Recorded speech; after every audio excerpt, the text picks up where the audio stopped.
Hindi pwedeng tinuturo-turo nyo kami. Hindi nyo pwedeng sinasabi, makinig kayo. Huwag kayong nagpapalusot dito, ha? Sinasabi nyo, yung letter na sa inyo eh. Tapos nag-break kayo. Has it been communicated to both houses?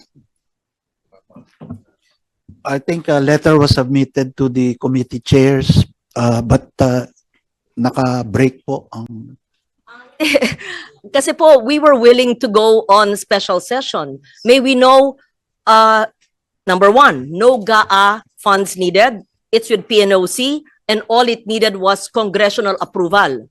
And bicameral, ang dali naman. Isa lang na araw yan. May I know, kailan po binigay ng DOE sa Senado, kailan natanggap yung sulat, kailan binigay sa atensyon ng leadership at ng chair ng komite? May we know? I mean, this is what I mean eh. We act with urgency. It's not a Yeah. matter of walang pondo. May pondo, it came from DOE's information, congressional approval. So it doesn't take too much if it's an urgent matter. We were able to pass the excise tax, and to be fair to the chair, kaagad nagtrabaho at napasa po namin. So kailan po ito? Yeah, PNOC is here, Mr. Chair. Initially, itong first two cargos actually, merong releasable fund pa si PNOCEC. That's why we bought the first cargo. And then there's a second cargo coming in. So, Ako po tinatanong yung ilang cargo. Simple question. If the DOE says that all it needs is congressional approval and the PNOC has Yeah. the funds, and you said that the letters were sent because it is important that the people know that letters are not sitting in the Senate without action. We would know if there is a letter that is deemed urgent. Kasi wala ang inyong DOE secretary eh. Wala dito eh. E nandito siya last week. Sinabi ba niya sa chairman ng Energy? Sinabi ba niya sa leadership sa Senado? Wala. Ang kanyang linalabi yung biofuel.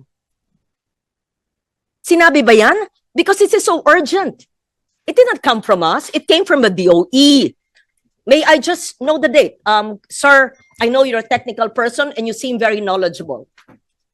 I just need to know, it's an admin matter. Can we kindly put on record after this presentation, Mr. Chair, just bear with me, so that hindi ang itsura nakapending sa Senado, tapos sasabihin nyo, kasi po nag-break, excuse me, hindi po nag-break ang Senado na hindi inaaksyonan ang hinihiling ng executive. Dalawa ang inyong hiningi. Excise tax, napasa namin. At sabihin nyo on the record, kailan nyo mai-implement yan, at ang gulo ninyo. Sinabi nyo, excise tax, kailangan urgent. Nung napasa namin, sinabi, we will see. Yan, galing sa inyo yan ha, kung gagamitin.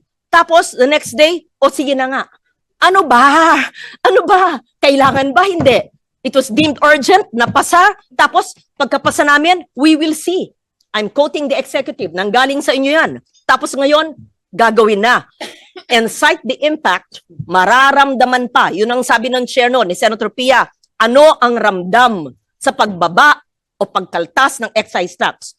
Yung biofuel, maraming concern sa mga coconut and sugar farmers. Pero itong sinabi niyong low-hanging fruit, congressional approval. Tapos nagsabi po kayo, sir, with all due respect kasi po nag-break, hindi po magandang pakinggan yan.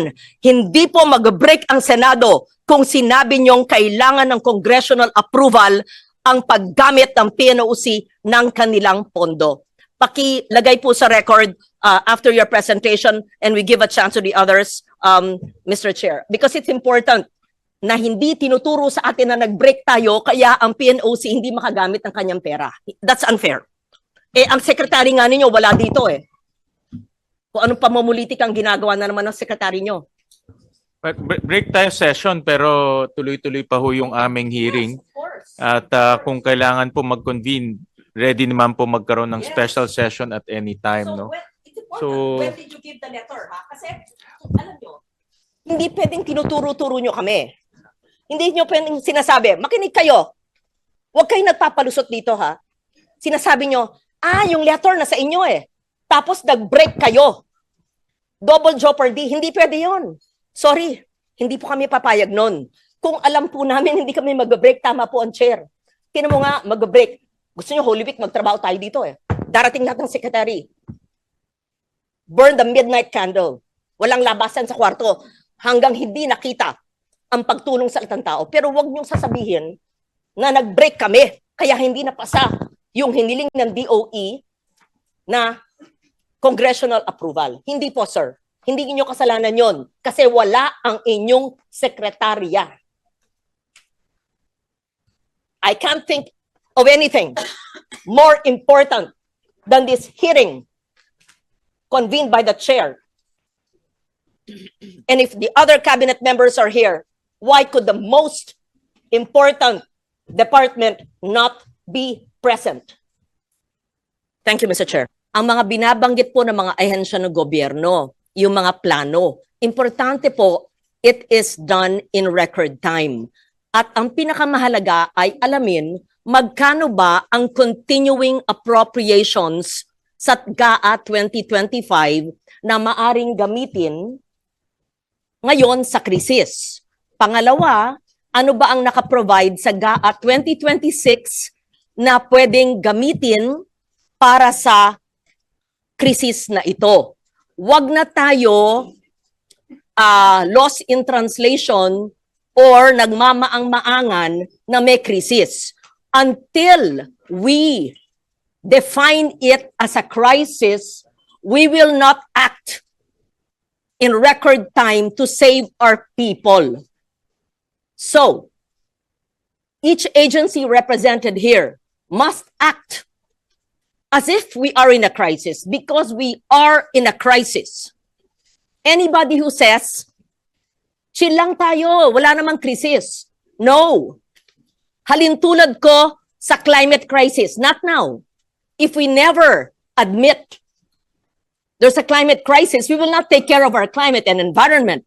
If we do not admit that there's a crisis in the Middle East affecting our OFWs and their families, affecting the prices of our petroleum products, energy, food prices, transport, and displacing millions of Filipinos, the agencies will not act with urgency.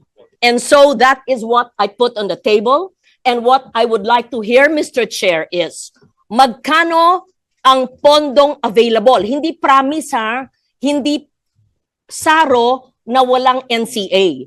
From continuing appropriations in GAA 2025 and how much was appropriated, because of course we did not know there was going to be a crisis, of soft, meaning assistance to fisher folks and farmers, contingency fund. The NDREAM fund can be used, hindi naman yan lang sa bagyo, yan ay pwede rin gamitin. But if we have appropriated it in GAA 2026, may pera na ba? And I know we don't have money yet because even DPWH projects are all FLR. So DBM must explain that as well. So every agency, whether agriculture or DMW or DOE, DOLE, yes. How do we cushion the impact? I lay that as my premise, Mr. Chair, and you being the chairman of the Committee on Finance, because we can have all these PowerPoints, pero pag kumakalam ang tiyan ng mga mangingisda, ng mga drivers, ng mga sa transport sector, ng lahat, ang dating middle class ay ngayon lower class na at hirap. So gusto natin makita ang pag-translate ng mga PowerPoint na yan na ginawa sa mga air-conditioned na tanggapan into actual jobs created, actual food on the table of every affected Filipino family. And I will ask, I need to know the answer. Dapat to on the ground ha, on the ground, hindi tayo parang budget hearing tapos prospective. Paliwanag ng DTI, paliwanag ng DA, paliwanag ng DOE, paliwanag ng DBM, ipaliwanag ng lahat kung paano at ilan ang mapapakain natin. Kamukha sinabi, 40,000 farmers and fisher folks, ang matutulungan ng subsidiya. Alam naman ng expert natin sa agrikultura at fisheries, hindi lang 40,000. Yung iba, hahayaan na lang natin mamatay o magutom. That's my opening statement pa lang at gusto ko malaman ang maliwanag on the ground na kasagutan. At isa pa, Mr. Chair, sigurado akong natanong mo na o tatanungin mo. Anong mga pondo sa 2025 ang hindi nagagamit na pwedeng wag na ito? Ano sa 2026 na tatawagin nating, I'll call a spade, luho na travel, party-party, cancelin lahat yan. At paano yung pamamaraan na ikalap yung pondong yan para ibigay hindi lang sa piniling 40,000 na magsasakat mangingisda, lahat. At lahat ng mga drivers, lahat ng mga apektado sa krisis na ito. And I bring it back to my first statement. We must first admit that there is a crisis for us, for all of us, to act with urgency. And we must admit that it can't be the usual way things are. And everybody in government, especially in the executive, must admit on regular times, you are slow, painfully slow. And the DBM knows this. And we know that because we've been doing the budget for decades now. Your utilization, your implementation is so slow, with the exception of some agencies like DSWD. I think SecRex is the only cabinet member. When I call half a ring, he answers. And he's quick, he's on the ground, he knows what's happening. I wish everybody could emulate that. Yung iba nagatago. So having said that, Mr. Chair, I did not want to deliver a motherhood opening statement.